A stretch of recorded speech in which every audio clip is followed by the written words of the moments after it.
어벤져스처럼 구조하러 왔다. 지난 8일 대형 화재로 큰 피해를 본 울산 주상복합 주민들이 청와대 국민청원에 국민과 소방과 함께 깊이 감사하다는 글을 올렸습니다.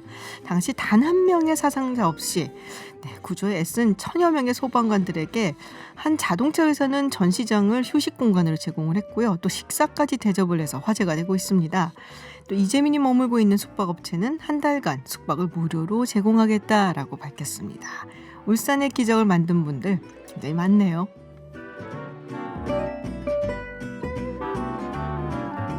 문재인 대통령이 라임 옵티머스 사태와 관련해 빠른 의혹 해소를 위해 청와대는 검찰 수사에 적극적으로 협조를 하라고 지시를 했습니다. 국감을 달구고 있는 이번 사건, 수요 정치 클럽에서 이야기 나눠보겠습니다. 10월 14일 김지윤의 이브닝쇼 시작합니다. 서울타임즈 시간입니다. 오마이뉴스 박정호 기자 그리고 정상근 기자와 함께합니다. 어서 오세요. 안녕하십니까? 네, 유튜브 TBS FM으로 들어오시면 보이는 라디오로도 함께하실 수 있습니다.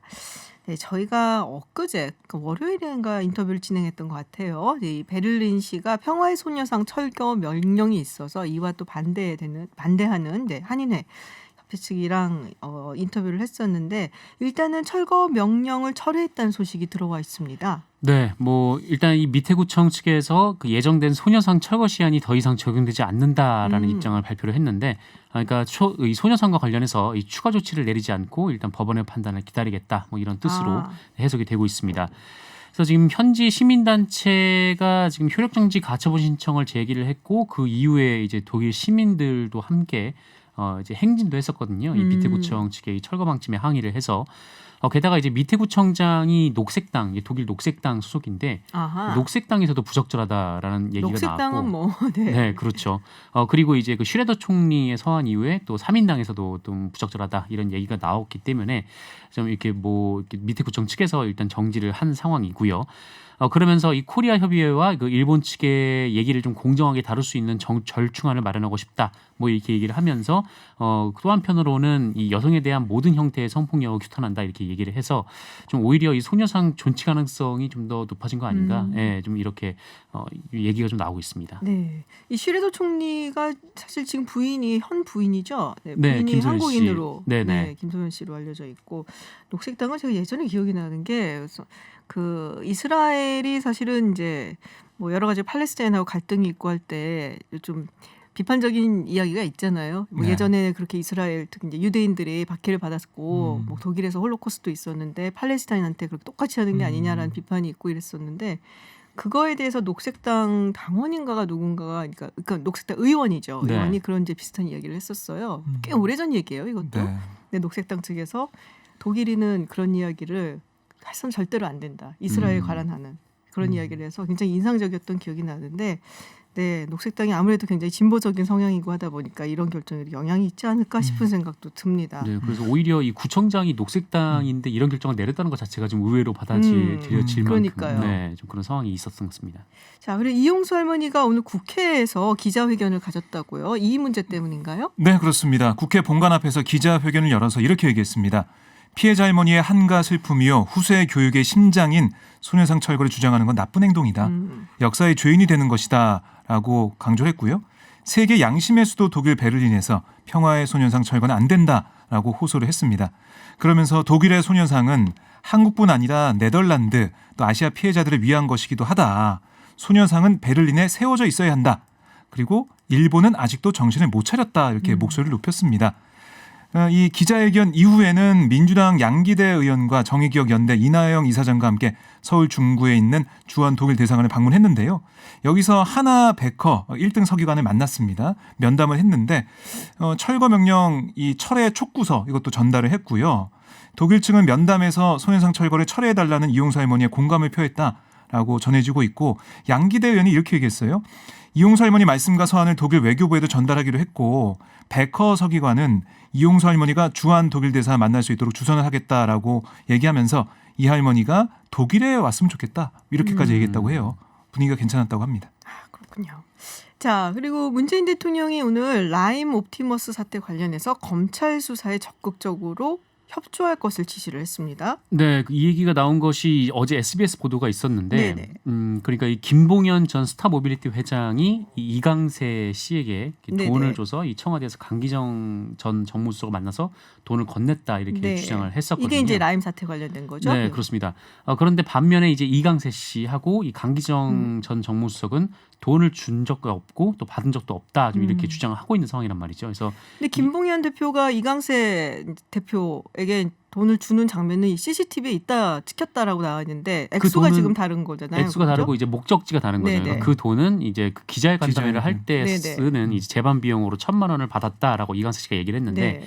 이 강기정 전 수석에게 5천만 원을 그 주라고 받은 적이 없다라고 좀 얘기를 한 상태예요. 그러니까 서로 지금 증언이 좀 엇갈리는 건데 그래서 검찰에서 이 진위 여부를 좀 확인을 하려고 이 청와대에 이제 출입 기록을 요청을 한 거죠. 혹시 네. 이강세 씨가 들어갈 때 뭐 5천만 원이란 돈을 좀 이제 뭐 좀 준비를 했으면은 이게 다발로 좀 어느 정도 부피가 좀 있을 거잖아요. 그렇게 들고 갔겠죠. 그렇죠. 그래서 그 장면이 이제 담긴 CCTV로 확보를 하려고 했던 것 같습니다. 그래서 청와대 요청을 했는데 이 청와대 측에서는 이게 좀 그 거부를 했어요. 그러니까 사생활과 비밀 또는 자유의 침해를 우려할 수도 있고 또 국가의 중대한 이익, 그러니까 국가안전보장과 관련된 내용이 있을 수도 있다라고 거절을 했는데 그러니까 오늘 문재인 대통령이 그냥 줘라라고 얘기를 한 거죠. 어허. 그러니까 의혹을 빨리 해소하기 위해서 이 청와대가 검찰 수사에 적극 협조하라 이렇게 지시를 내렸고 그러면서 이 청와대 참모들에게 이 검찰의 엄정한 수사에 어느 것도 성용이 될 수 없다라는 말을 했습니다.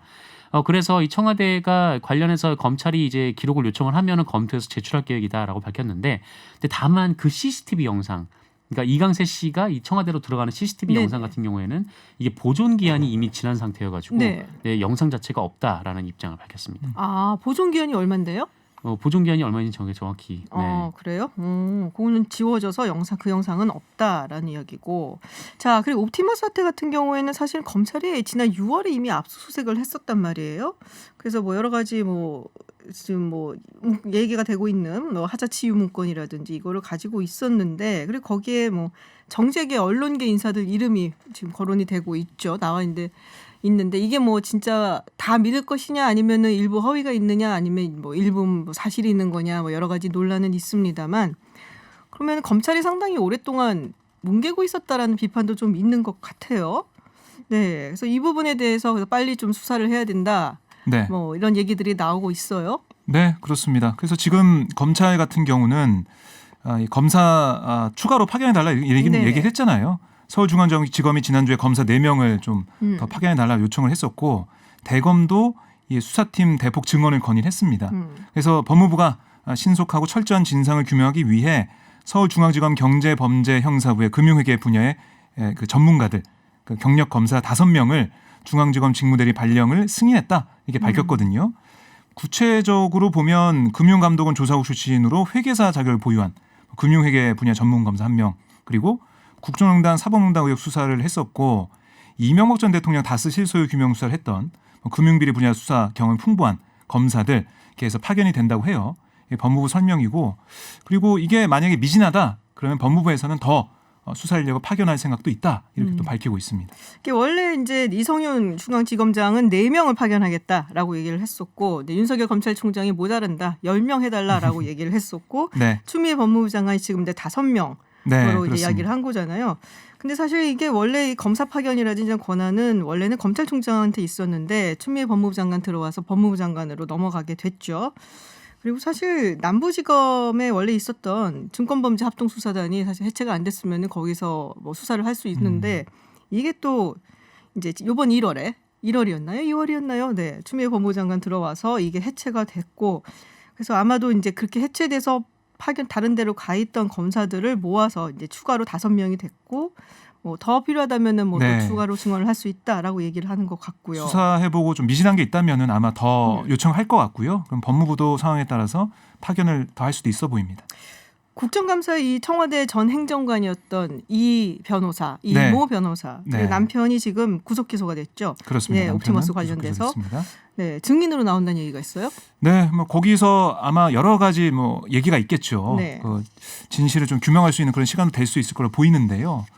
여야 의원들, 특히 야당 쪽에서는 이 관련해서 이 좀 퇴사한 시점도 그렇고요. 청와대에서 나온 시점도 이게 그렇고 2020년 6월이죠. 그렇습니다. 이 사건이 불거져서 그럴 네. 때 그다음에 그 전에도 여러 가지로 스크린할 수 있는 그런 부분이 있었을 텐데 그게 안 됐는지 만약에 이게 옵티머스 사건이 이게 사기 사건이잖아요, 사실은. 완전 사기 사건이죠. 네, 이 사기 사건이 이루어질 때 금융권에다가 금융감독원이나 뭐 이런 쪽에다가 압력을 넣을 때 그 어떤 상관관계가 있었는지 그 윗선이 누가 있었는지 그걸 좀 파헤쳐보는 그런 시간을 만들려고 하고 있고요. 뭐 여권에서는 이게 행정관이 뭐 그렇게 높은 자리도 아니고 그렇죠. 그 모든 것들을 컨트롤할 수 있는 그런 자리가 아닌데 이런 의혹이 나오는 것 자체가 좀 이해할 수 없는 부분이 있다. 뭐 이런 내용을 바탕으로 아마 질의할 것으로 보입니다. 네. 자, 우리 이낙연 대표가 오늘 공수처 입주 청사를 찾았다는 소식이 있습니다. 네. 국민의힘에서 이 뭐 옵티머스 라임 네, 수사 관련해서 공수처장 후보 추천위원회 협조를 할 수도 있다라는 얘기가 나오고 있는데 이게 뭐 딜인가요? 뭐 그게 구체적으로 뭐 불거진 건 아니고요. 네. 우선 이낙연 대표가 이 청사에 간 건 국민의힘의 공수처장 후보 추천위원 지명 결단을 압박하기 위한 그 행보로 좀 보입니다. 뭐 10월 26일로 최후 시한이 정해져 있기 네네. 때문에 민주당이 정한 그래서 그 안에 빨리 이 추천해라라는 얘기고요. 페이스북에도 뭐라고 남겼냐면 위법 상태를 마냥 방치할 수 없다. 야당의 바른 조치를 촉구한다라고 재차 강조를 했어요. 근데 제가 민주당 쪽 얘기를 들어보면 국민의힘 쪽에서는 어쨌든 10월 26일 전에는 추천위원을 추천할 것 같다 얘기를 하더라고요. 아하. 왜냐하면 지금 보면 국감이나 여러 가지 국회 운영에 있어서 국민의힘이 힘을 못 쓰고 있는 상황. 이게 바로 상임위 18개를 다 민주당이 가져갔기 때문으로 보고 있거든요. 18대 0 이 상황을 다시 반복할 수는 없다라는 게 국민의힘의 생각일 거다라고 민주당이 추측을 하고 있어요. 그러니까 공수처장 후보위원회 뭐 추천을 할 거다. 추천위원회도? 네. 왜냐하면은 이 비토권이 있기 때문에 그렇죠. 이걸 포기하지 않을 거라고 생각하고 있고 이 주호영 원내대표도 지금 추천위원 2명 가운데 1명은 어느 정도 얘기가 됐다 이렇게 얘기하고 있어요. 그래서 아마 26일 전에는 될 것 같은데 일각에서는 뭐 전문가들이나 뭐 학자들 같은 경우는 어떤 얘기를 하고 있냐면 이게 라임과 옵티머스 사태 같은 문제를 공수처가 파헤치게 하는 그렇게 된다면 전국의 주도권을 야당이 가져갈 수 있다. 이런 얘기를 좀 하고 있고요. 만약에 파헤치지 못한다면 제 역할을 공수처가 하지 못했다. 공수처가 필요 없다라고 얘기할 수가 있다. 그러니까 야당 입장에서는 이게 좋은 패다. 이런 얘기를 하고 있는 거예요. 보통 꽃놀이패라고 얘기하는데 그런 거. 뭐 그런 셈이죠. 네. 그런 주장도 하고 있는데 뭐 국민의힘이 이런 여러 가지 뭐 조언이라고 할 수 있는 이런 것들을 어떻게 받아들일지 이건 봐야 될 것으로 보입니다. 네. 자, 다음 소식은 추미애 장관 명예훼손으로 고소를 했나요? 네, 한달 했군요. 네. 이 당직사병이 인터뷰 내용을 고의로 왜곡했다라면서 조선일보도 언론중재위원회 제소를 했습니다. 네, 그 전에 이 청와대 CCTV 보존 기한은 네네. 3개월, 3개월? 중요 기관은 3개월이고 기타 시설은 이제 1개월 정도 그렇군요. 보관한다고 하고요. 네. 그리고 이 당직사병 A 씨가 이 조선일보가 자신의 인터뷰를 왜곡하고 또 사실관계를 조작했다라면서 지금 언론중재위원회에 제소를 했는데. 이 문제가 된 기사가 이 조선일보의 7월 6일자 기사였는데요.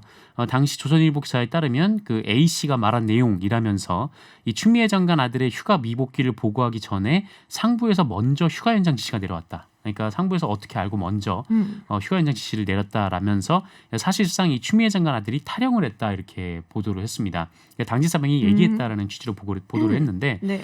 그런데 이 A 씨 측이 입장문을 내서 기사의 상당 부분이 A 씨가 한 얘기가 아니다라는 얘기를 했어요. 그리고 A 씨의 이야기를 조선일보가 자의적으로 판단해서 왜곡해서 작성했다 이렇게 또 주장을 했습니다. 그러니까 A 씨의 대리인이 김영수 국방권익 연구소장이 이 페이스북을 통해서 이렇게 밝혔는데 이 담당 기자에게 강력 항의를 했는데 그리고 이제 사실과 다른 부분의 정정과 삭제를 요청을 했는데 데스크가 반대한다라면서 하지 않았다 이렇게 주장하기도 했습니다. 데스크가 반대해서 하질 않았다. 네. 그럼 정정하는 거를 냈으면은 사실 제소를 당할 필요가 없었는데. 네. 네. 언론중재위원회 갔으니까 이제 거기서 향후 조치가 나오겠죠. 그렇군요. 알겠습니다.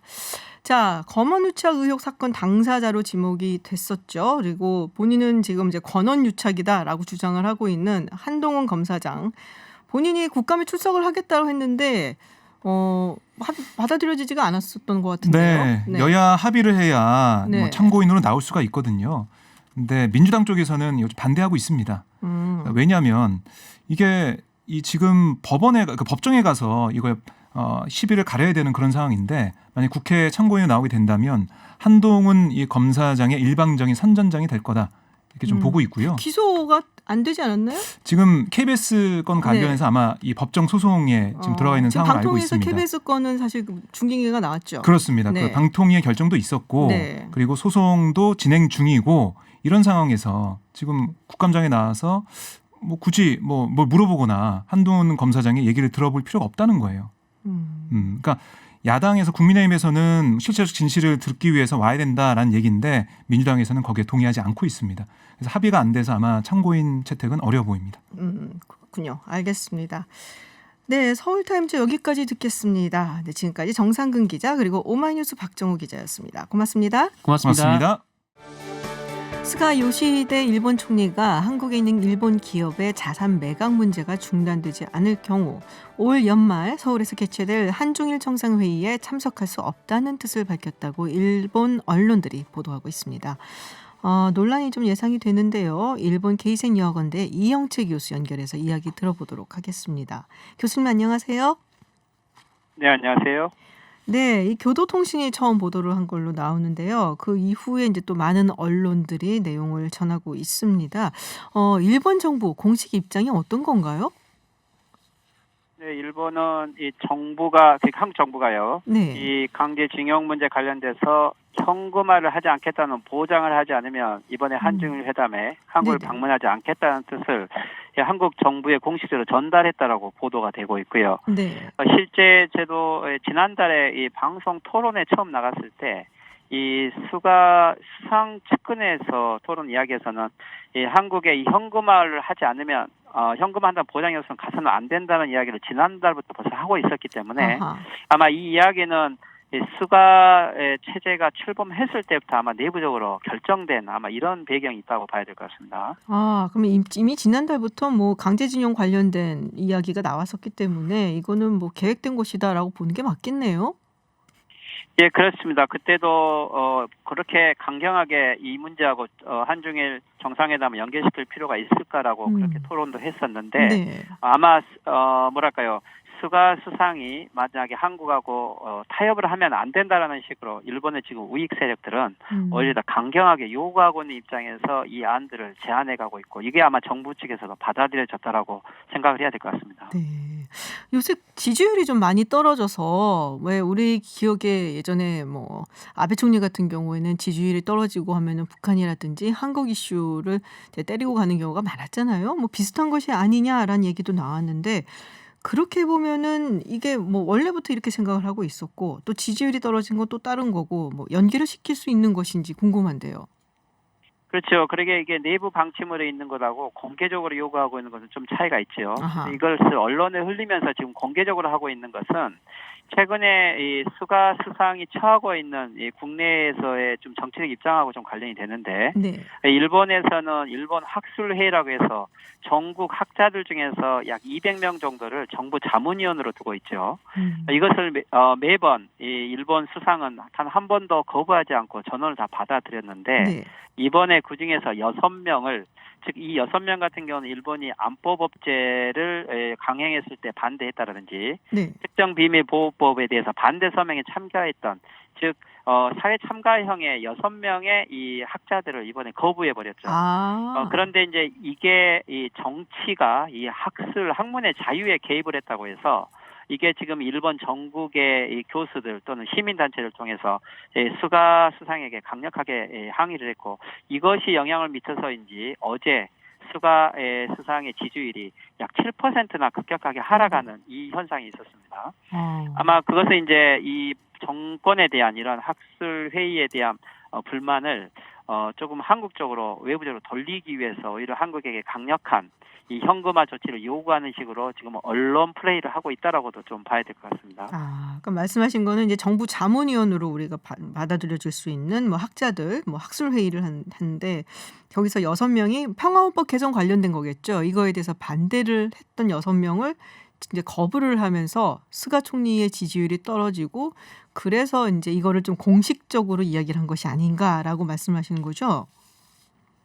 네, 그렇죠. 어떻게 보면은 수가 감방장관 시절에서부터 실제 이 수가 수상은 인사권을 항상 장악하고 있었고 아마 거기에 관련된 사람들이 지금 현재 이 지금 수가 내각 체제에 특히 인사권을 장악하고 있는 사람들이 그대로 남아 있는데 네. 그 중에서 보면 대부분 공안 출신이라든지 일본의 강경 극우 세력들이 아직도 주위에 많이 포진되어 있습니다.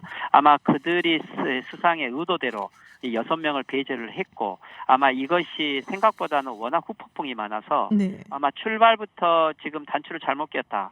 이런 식의 비판이 많고 있기 때문에 아마 이것에 대한 여론 전환이 필요한 상황이고 이게 한국에 대한 강경책으로 여론을 무마시키기 위한 좀 아마 이런 방책이라고도 볼 수 있을 것 같습니다. 네. 사실 이제 뭐 우리가 일본하고 경제적인 교류가 굉장히 많잖아요. 그래서 기업인들은 어떻게 좀 풀어줬으면 하는 이제 생각들을 양국에서 많이 하고 있었던 것 같은데 또 스가 총리 부임하고 나서 뭐 양국 기업인들 뭐 신속 입국에 합의를 하기도 하고 그래서 좀 풀리는가 싶었거든요. 기업인들이라든지 기업계에서는 어떤 반응이 있나요? 예, 그렇죠. 일단은 저도 이제 수가 체제가 출범했을 때 한일 관계 어떻게 될 것인가. 먼저는 작년 7월 즉 백색리스트 이 복귀 수준까지는 가지 못하겠지만 네. 올해 2월 코로나가 발생하기 직전에는 우리가 자유왕래가 있었죠. 네네. 기업인들도 그렇고 유학생들도 그렇고 그런데 이것도 정지되어 있기 때문에 최소 비즈니스 관련된 사람이나 유학생들의 비자는 완화해 줄 거다.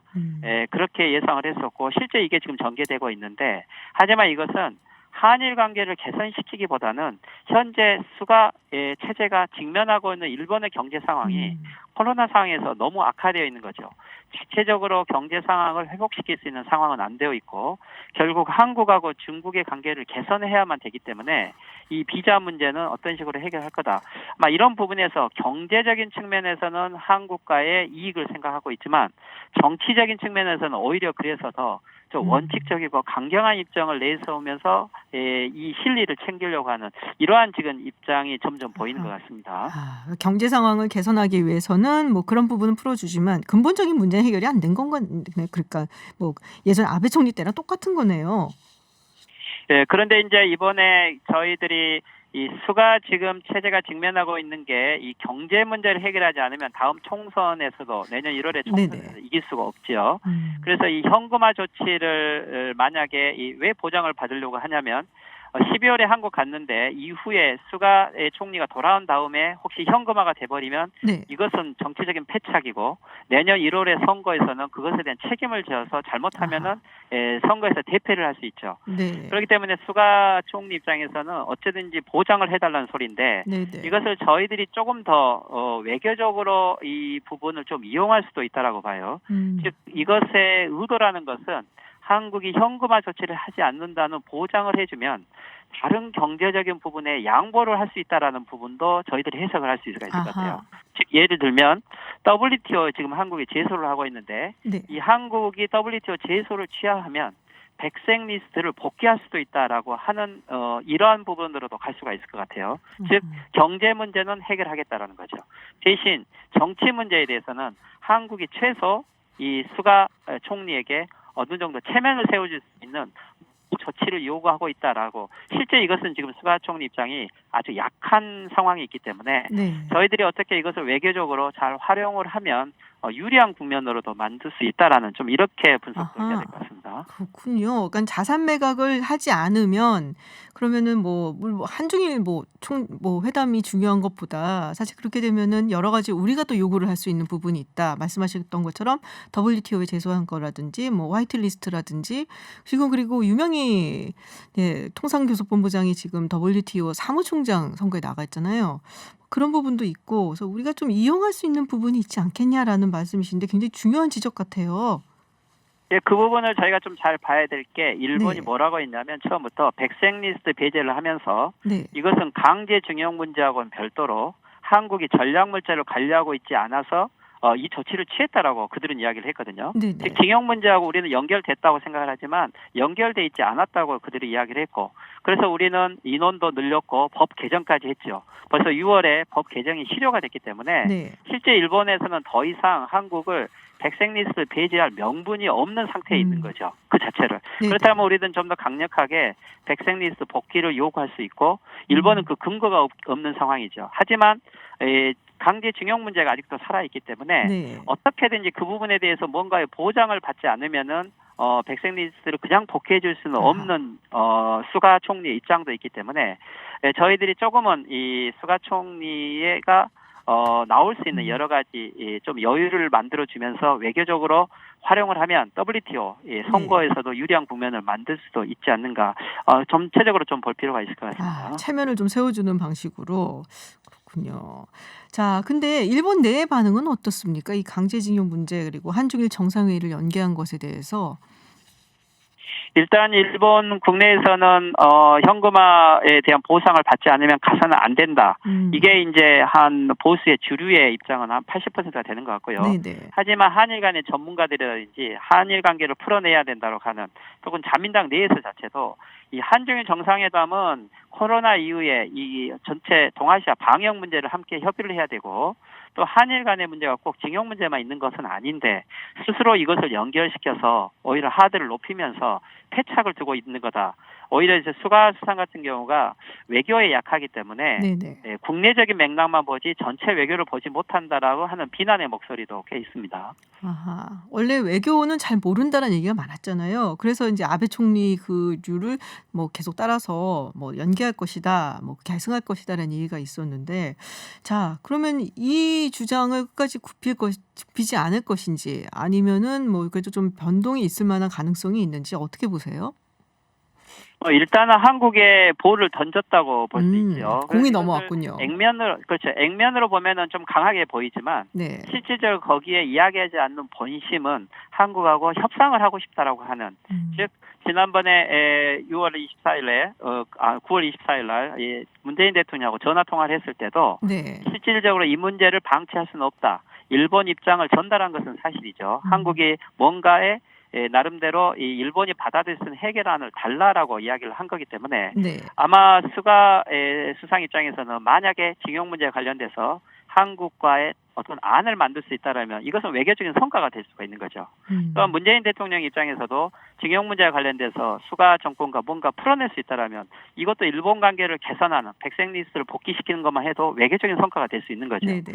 그래서 이 부분을 어떻게 보면은 이 강경책으로 보기보다는 한일 관계가 외교적인 성과를 낼 수 있는 하나의 조금 외교적인 협상이 필요하다라는 국면으로 보면 아직까지 12월까지 시간이 있기 때문에 조금은 더 수면 협상들을 해갈 필요가 있지 않을까 그렇게도 생각됩니다. 네, 그리고 독일 베를린에 설치되었던 그 평화의 소녀상 소식 들으셨을 것 같은데요. 이 철거 논란이 있었고 그리고 지금은 일단은 멈춘 상태입니다. 여기에 이제 일본 정부가 굉장히 뭐 물밑 작업을 벌였다라는 얘기가 있어요. 근데 원래 일본 정부가 이 평화의 소녀상 그리고 뭐 여러 가지 또 한일 갈등, 한일 간의 관계 이런 거에 대해서 해외에서 그렇게 많이 로비나 이런 걸 많이 하나 봐요.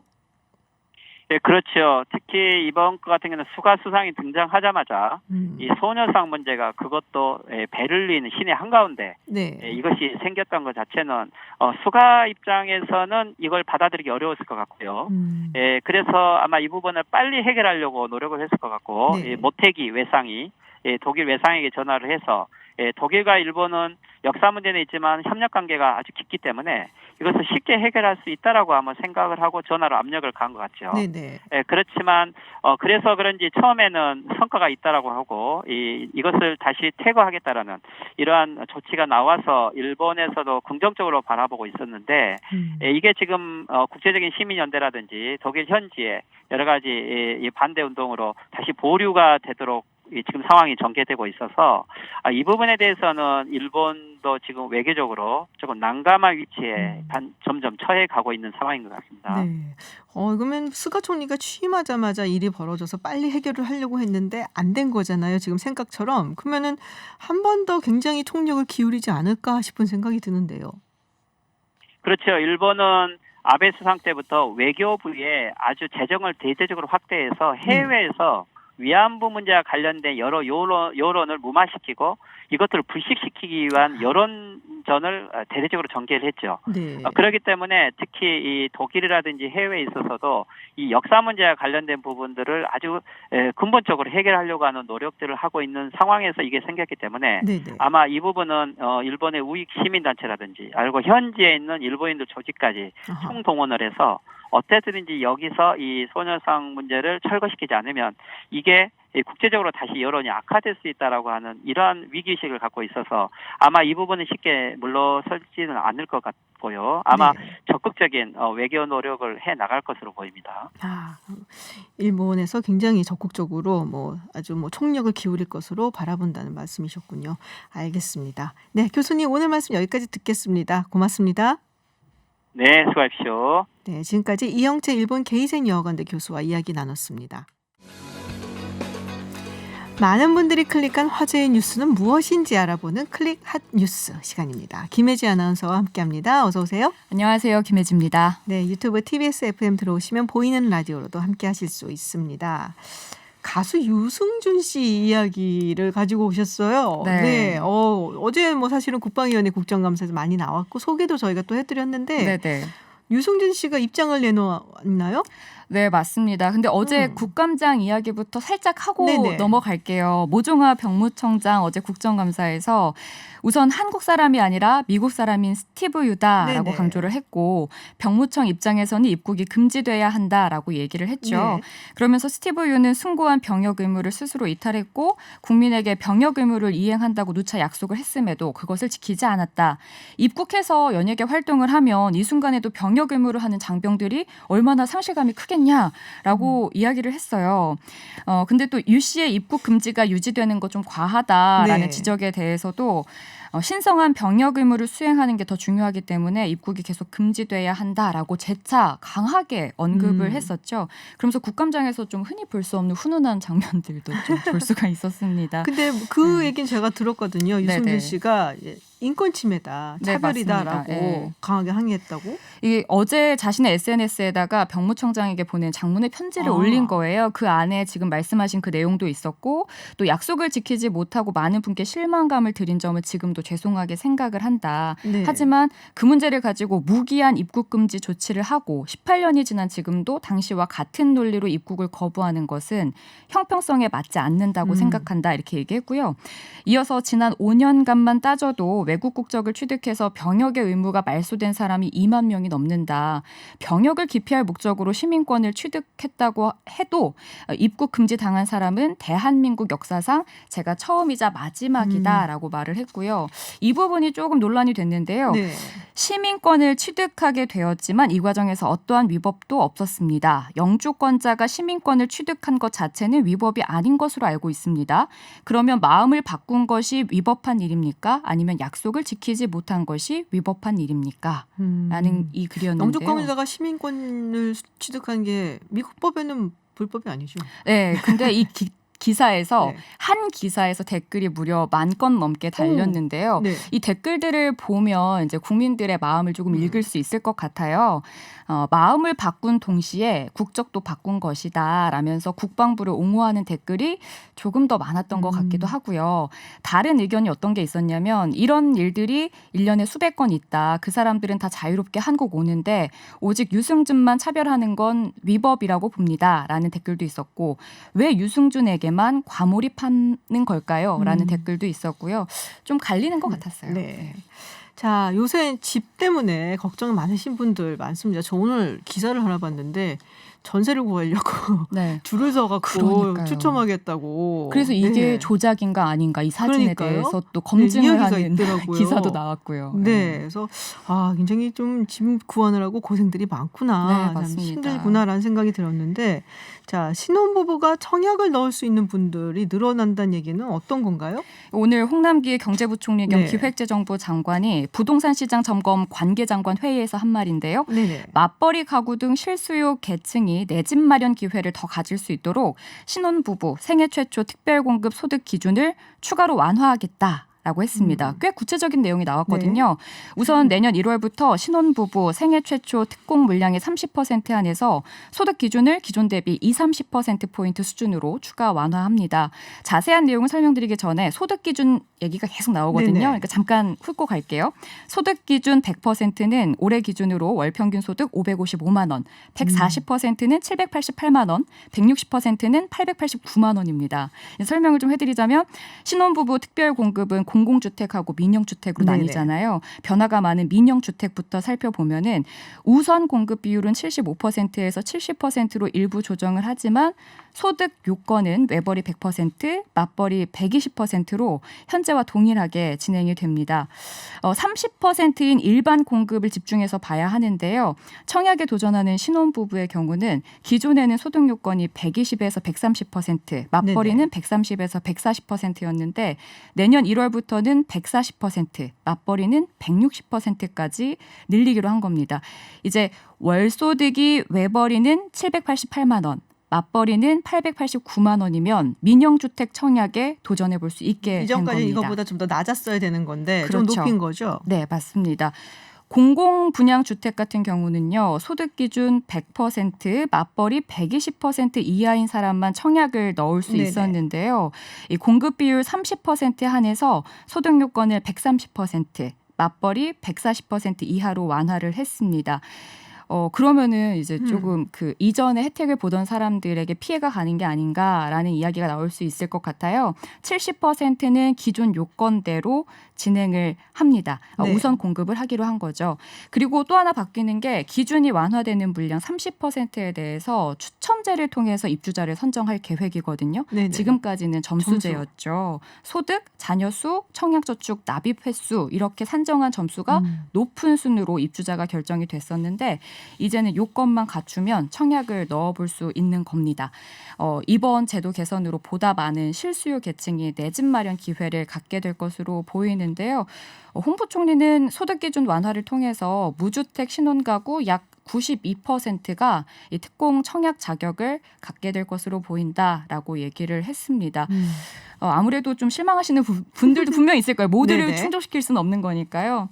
근데 이제 외벌이로는 힘들어서 맞벌이하는 부부들이 크게 늘어난 이 상황에서 외벌이에게만 혜택을 주는 건 좀 불합리하다 이런 의견들이 있었고 집 때문에 허덕이는 젊은 수요자들을 위한 완화 조치로 풀이가 됩니다. 더 많은 실수요자들에게 내 집 마련 기회 주겠다는 것으로 풀이가 됩니다.